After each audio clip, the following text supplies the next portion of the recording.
Приятен привет на всички готини типчета, които гледат това видео и много се радвам, че избрахте именно него. Аз съм Иван и съм особено щастлив да ви покажа това, което камерата ми успя да заснеме през миналата седмица.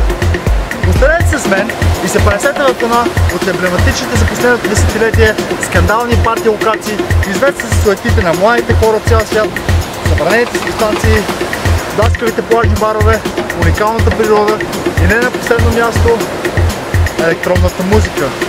Дами и господа, добре дошли в Тулум.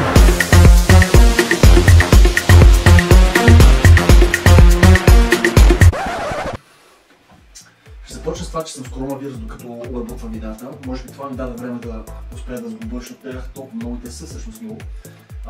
Така и от друга страна бих започнал с това, че 2 дни преди да заминем, моят приятел Алберто ми се обади и звучеше доста странно. При което си вика, за това нещо е сгафил, няма да дойде. Това ми се вика, ако ти кажа какво стана, ще ме убиеш. Викам, леле, сега верно ще го убия. Звънка, вика, трябва да такъв. Викам, как си правя какъв е? Стъпих на криво и глезна ми стана двоен. Какво да правим? Не, трябва да след ден. Викам, слушай, какво? Ако трябва ще носа на гръб, тръгваме. Така както и да е първата една седмица, нашето момче беше с джапанки. Но това не му преше да танцува, даже когато беше пиян, подскача на изкочения крак. Нямаше проблем, даже беше доста щастлив. 6 градуса. Толкова ли е? Казвам добро утро и на Алберто.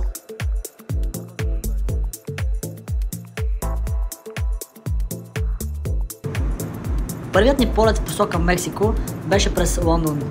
Там трябваше да направим трансфер от летище Хитроу до летище Гетуик.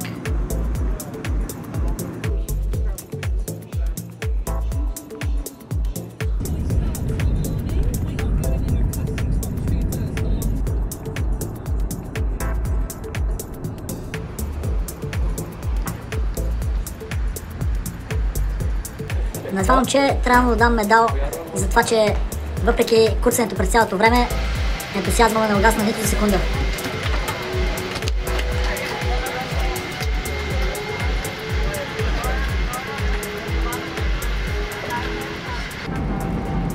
В самолета кефти ядене, кефти пиене, кефти готини стюардеси. Какво искаш повече?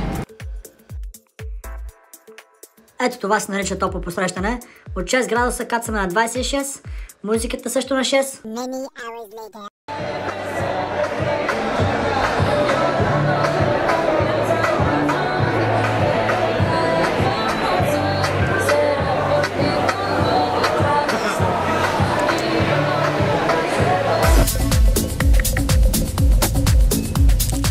Пазарихме се за такси до точната дестинация, при което се съгласиха на $90, като нормалната цена варира от 100, 120, 150.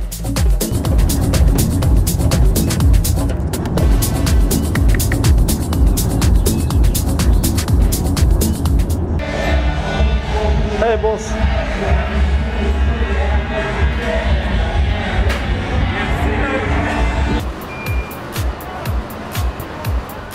Първите 4 нощувки прекарахме в прекрасен хотел в района на Алтея Цама в сърцето на Тулум. В този район резиденти са предимно хора от щатите, както и доста млади хора от Европа.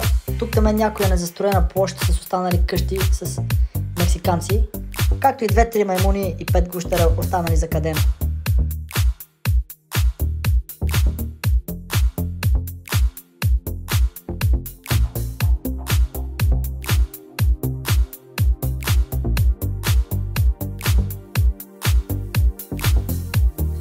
Като едни истински представителни туристи, ние решихме да си наемем гид, който да ни разведе из руините на един от останалите градове на майте.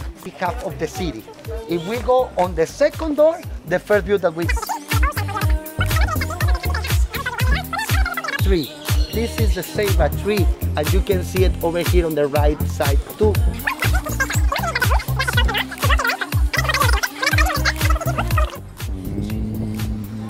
Different tonalities, that's the way that they tell enemies are coming, treats are coming, but... Умрехме от жега днес. Ева ти жега. Мястото е уникално, пълно е с туристи. Нямаме време за много включвания, но все пак едно е достатъчно за момента. Его е Алберто. Guys, did you see the Quatimundi over here? Guys, come on here. Fast. We're watching like a type of monkey, but they call it Quatimundi. Оказва се, че това е тип маймуна, която на времето майите си отглеждали в къщи, както ние в момента си отглеждаме котки. Ето тук, например, може да видите, че има дупка на маската си, което е вследствие на това, че не съм я свалял трети ден. Ето това е един от входовете на античният град. Както виждате, е много нисък, тъй като по думите на нашия гид, майите си били доста дребен народ.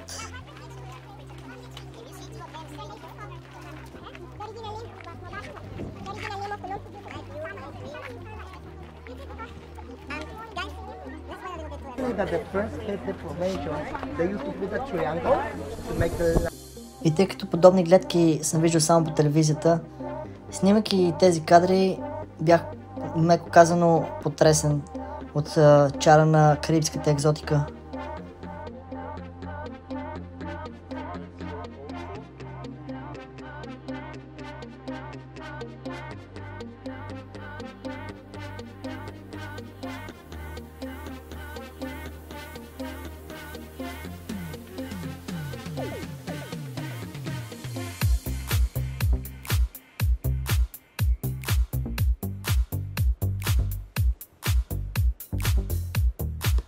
Ето и нашето момче, прави си поредното селфи, както и аз от време на време. Welcome to the paradise. You should play that song.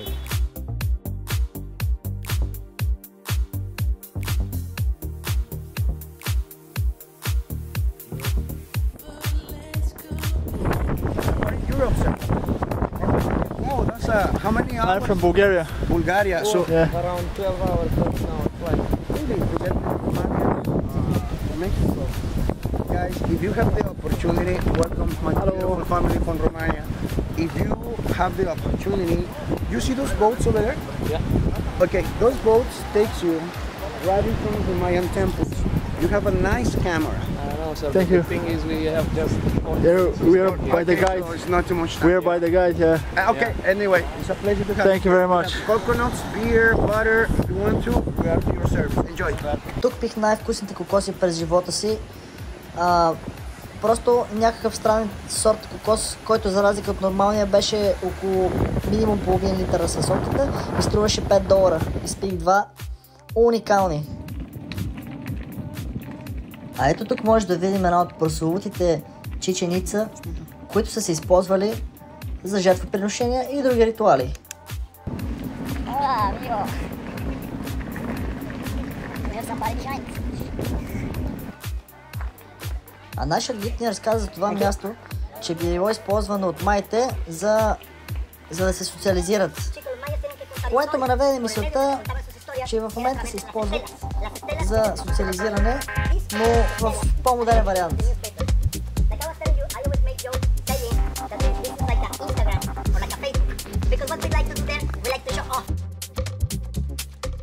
А ето това всъщност са кадри на един от жадуваните и мега яки фестивали, които се провеждат целогодишно в джунглите и плажовете на Тулум.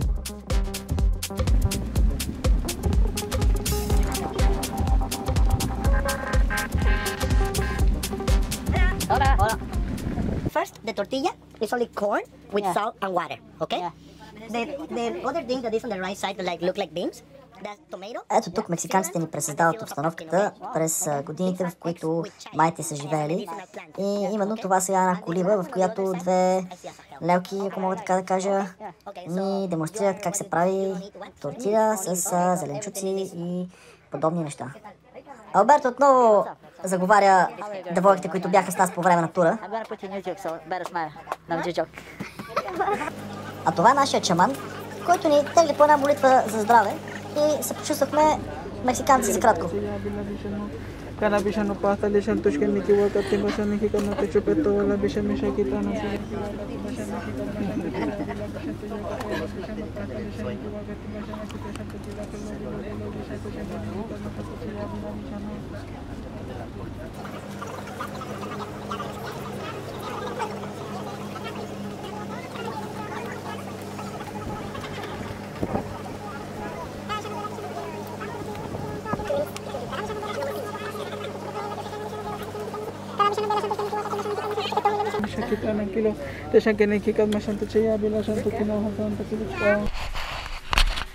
С последни сили и освирепяли от глад на звяр, се качихме на скутера и се прибрахме в нашият страхотен апартамент, след което си поръчахме пица и се почувствахме отново живи.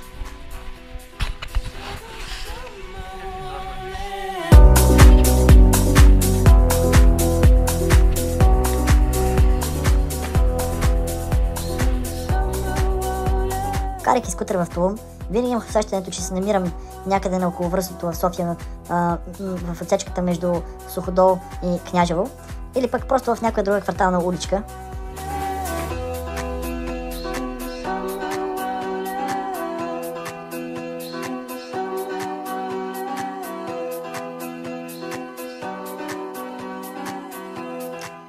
Ако някога ви се налага да карате колело, скутер, автомобил или нещо друго на територията на Тулум, трябва да знаете, че правила почти няма. Има светофари, но по няколко пъти те не вършат работа, тъй като всеки кара както му е удобно. Но това нещо не е непознато за нас, тъй че може би пък ще се почувствате доста добре карайки там.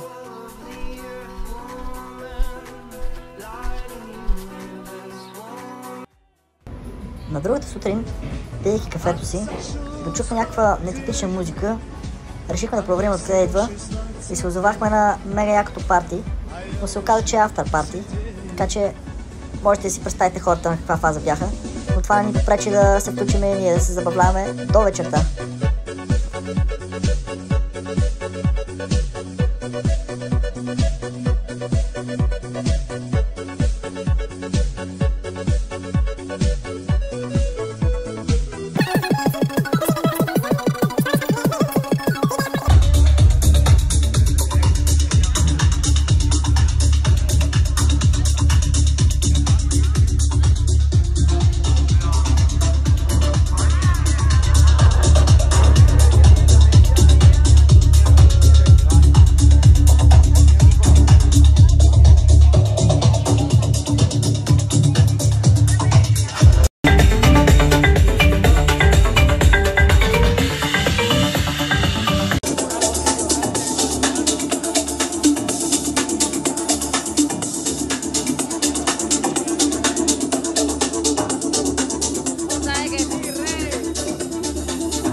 Сега за да не кажа, че съм пияница и наркоман, вижте какво правя в 8 часа сутринта. Ево къде. Страшно. Ема си кеф.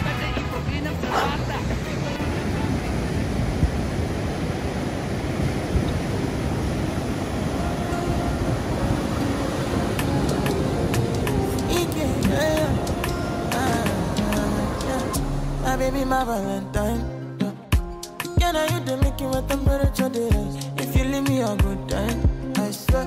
You are like the oxygen, make a bad man sing.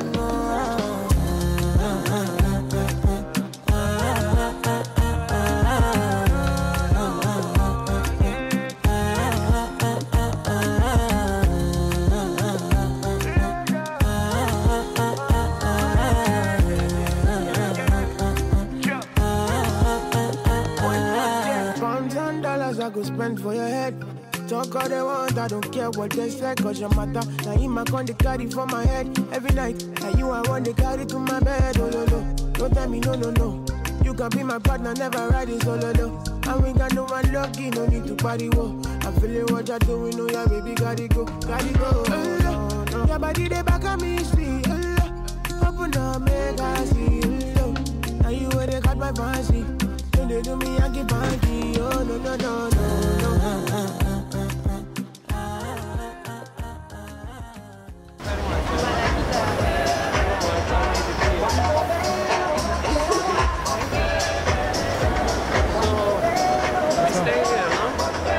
Алберт отново флиртува, Павлик такъв.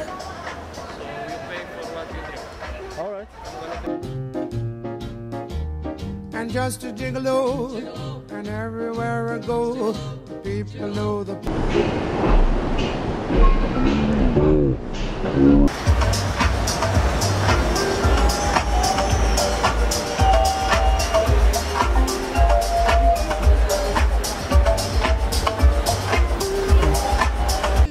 А иначе от друга страна, хостесите се постарат доста да ни кара да се почувстваме бърбалеи ние един път в този живот.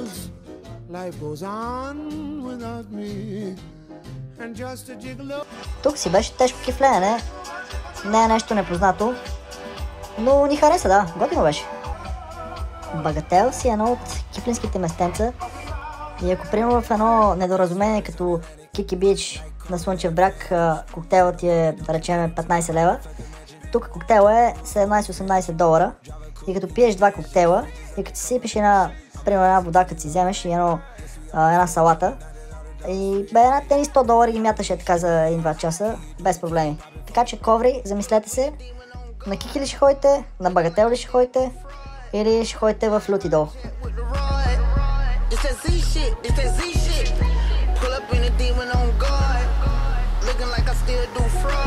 Мексико се слави като меката на опиятията, така да не кажем наркотици. И затова като те питат, взимаш ли, отговор трябва да е, не, че взимам само ако има, а то не свършва.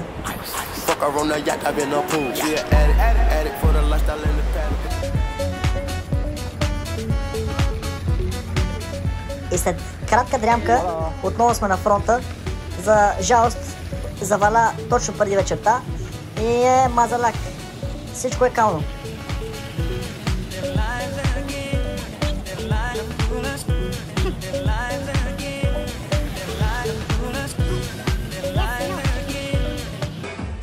И това е Роза Негра, един от многото кифлински барове. Да, цените също са малко некултурни.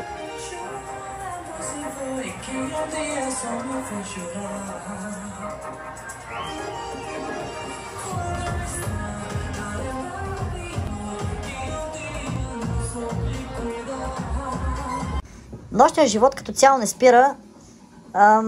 Най-силно изразен е през петък и събота. И от друга страна има рестрикции заради коронавирус. Всеки един бар, всяко едно заведение работи до 1 часа през нощта и вече трябва да си търсиш някъде такива шано партита.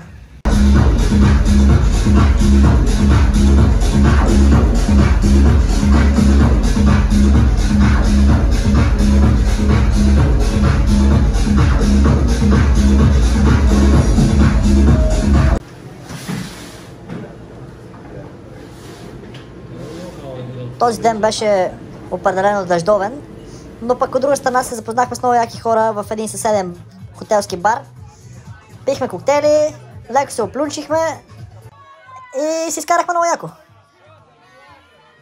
Интересното беше, че на този бар преобладаваха американци, значи 90% от хората около нас бяха от LA, от Нью Йорк и като цяло се получи много яко пон, много се смяхме.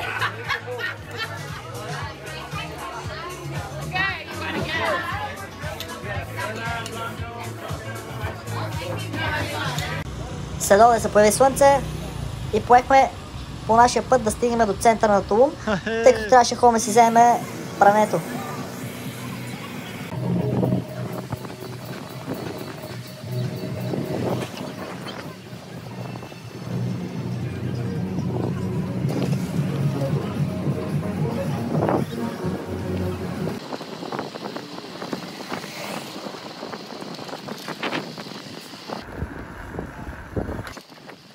Разстоянието от Тулум Бич и Тулум Сити е около 7 км, което можете да си направите една проста сметка с колело колко време ще ви отнеме, зависи колко бързо карате, естествено. Но трябва много да се внимава, тъй като, както казах вече, никой не спазва правила и трябва да бъдете доста внимателни.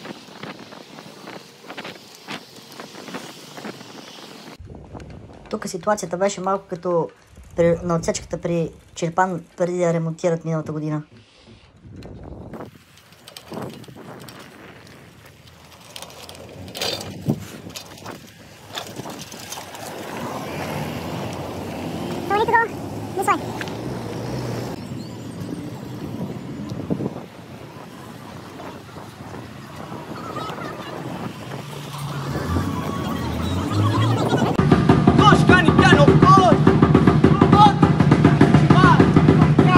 Тук се натъкнахме на някакви в кавички автентични индианци, но мен по-скоро ми приличаха на Ако си спомняте едно време на баничките на Красов имаше едни такива тъмни субекти, които дишаха кале в пликче. А ето е едно от другите природни забележителности, тъй нареченото сеноте, което всъщност е едно от многото стотиците, които са в цялата околност.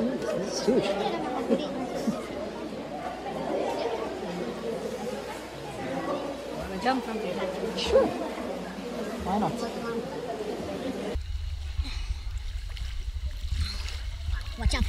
Huh? It's not that bad. Водата е кристално чиста и е малко хладничка, но това не ми попречи да скоча.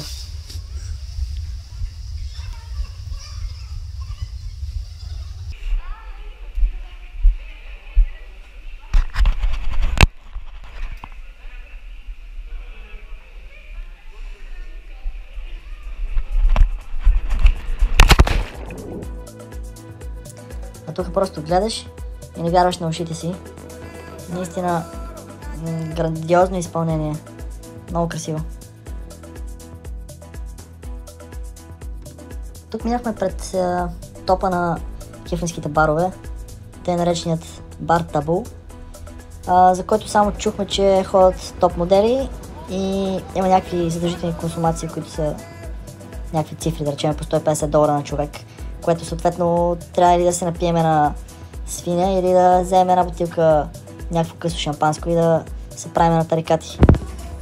Но да, ако разполагаш с повече пари и имаш за трошене, отиваш там за една вечер, показваш кой си, после коверите ти показват кои са те и колелото се върти. За наше огромно щастие намерихме едно хубаво парти и отпразнувахме вечерта подобаващо. И поредна вечер кючеци.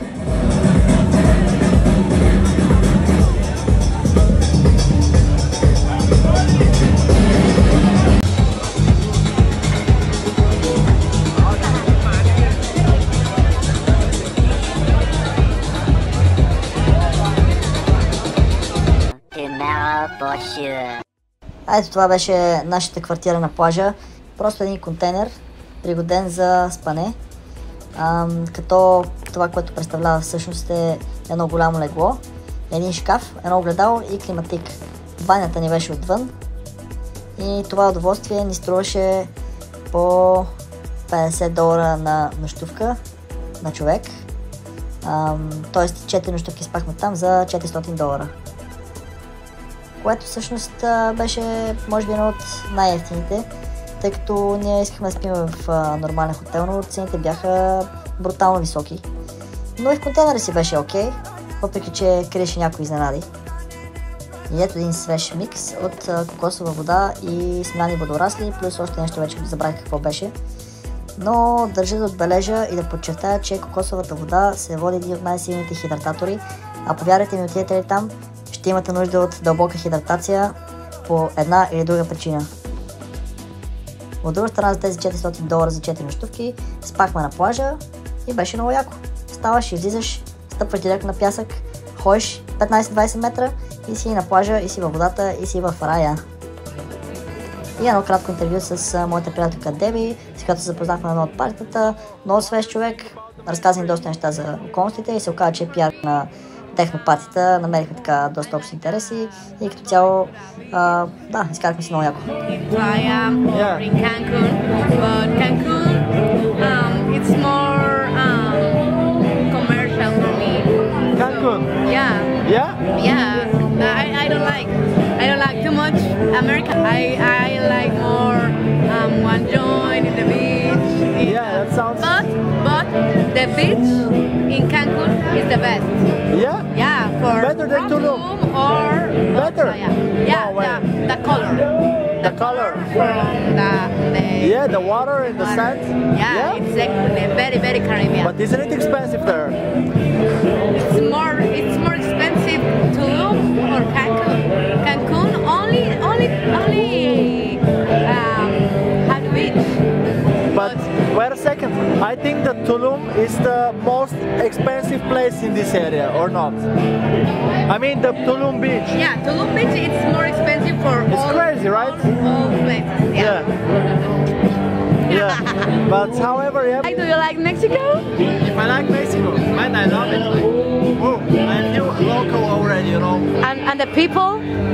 Well, it depends. I mean, the most of the people which accept me as a tourist, I don't like because they try to take everything I have, even my soul. But when I get to know like people like you, I think I like the people.